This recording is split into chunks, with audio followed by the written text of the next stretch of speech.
Are you ready to accomplish your fitness goals for the new year? Well, in this video, I'm gonna be teaching you how to set a SMART goal so that you can actually achieve your New Year's resolution once and for all, so stay tuned. Now, before I dive into this video, make sure to subscribe and hit that notification bell so that you get notified every single time I post a new workout video or diet tip. Hey, my name is Jenny J. I'm an online fitness and weight loss coach with over a decade of experience helping people get fit, lose weight, and transform their lives through my online programs and challenges.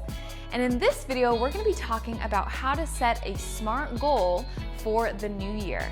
Maybe every single time you set a New Year's resolution to finally lose the weight and keep it off.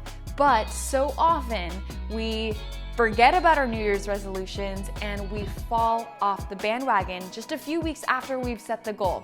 So how can we actually make this year the year we create true change? Well, I'm going to be sharing with you a SMART goal setting hack to help you stay on track with your fitness goals and your New Year's resolutions so that you can finally achieve your goals once and for all. Now, research shows that 45% of people fail to keep their New Year's resolutions by February. The reason why all of these people aren't able to uphold their New Year's resolutions is because they did not create a SMART goal. Now, a SMART goal is an acronym that stands for specific, measurable, action-oriented, relevant, and time-bound.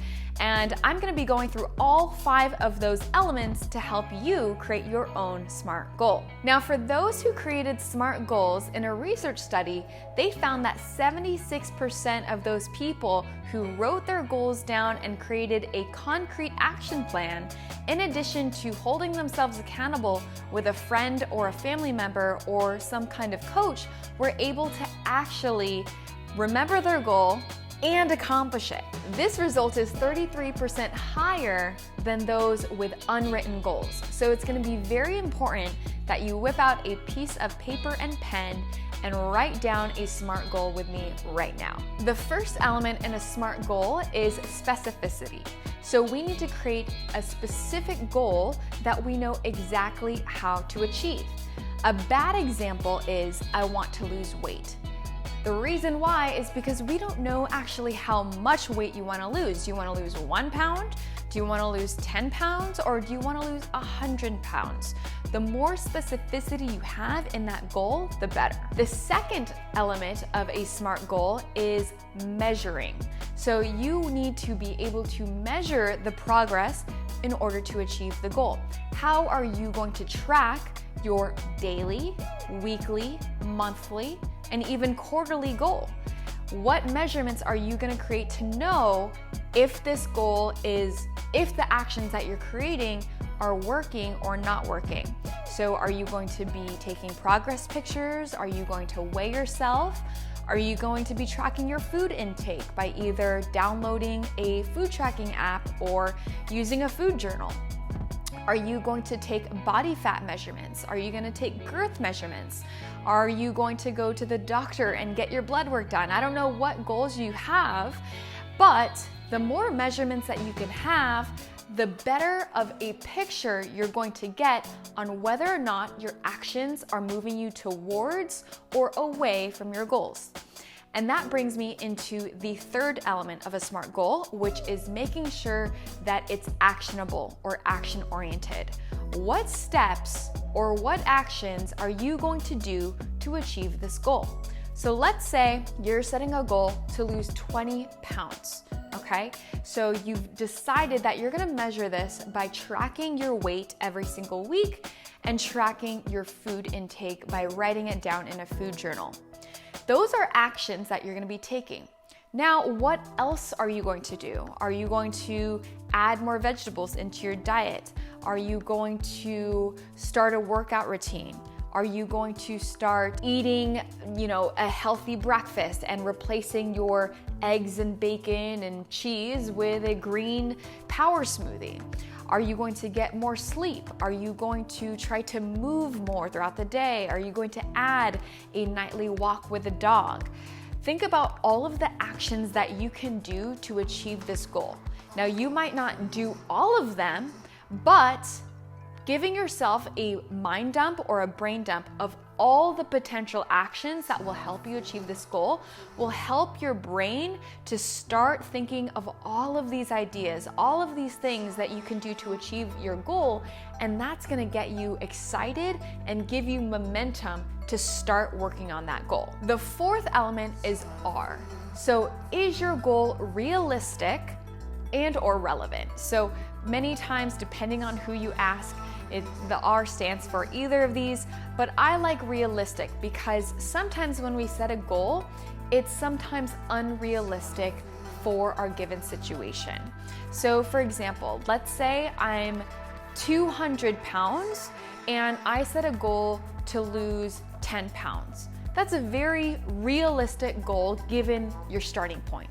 But let's say you are an adult and you are, 115 pounds and you want to lose 10 pounds and you're already very thin.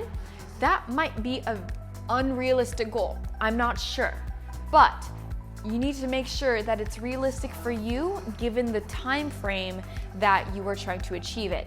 Which brings me to the final element of a SMART goal, which is T. You need to have it time bound. You need to have a deadline, a specific date in which you will achieve this goal.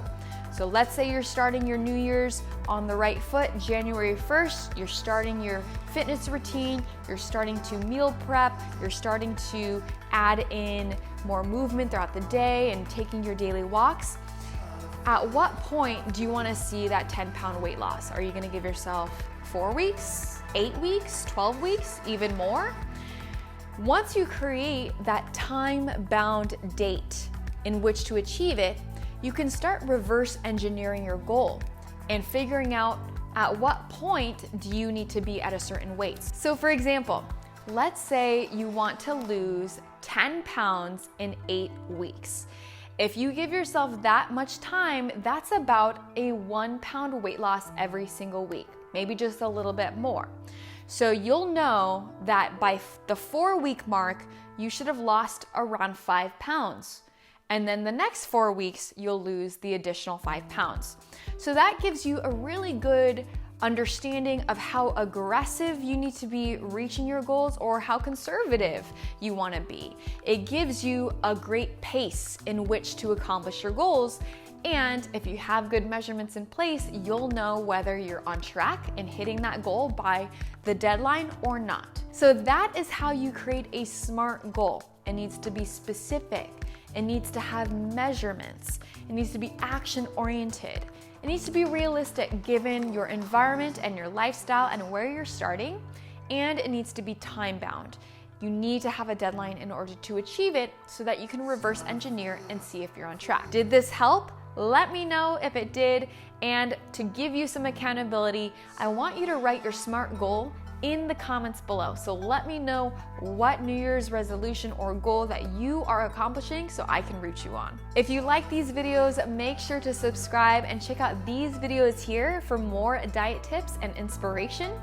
And if you want to get started on your weight loss journey, feel free to download my free sample diet plan in the link in the description below, where I give you a free breakfast, lunch, dinner, snack, and dessert recipe that is simple, easy, and yummy to make. So check it out, and I'll see you next time.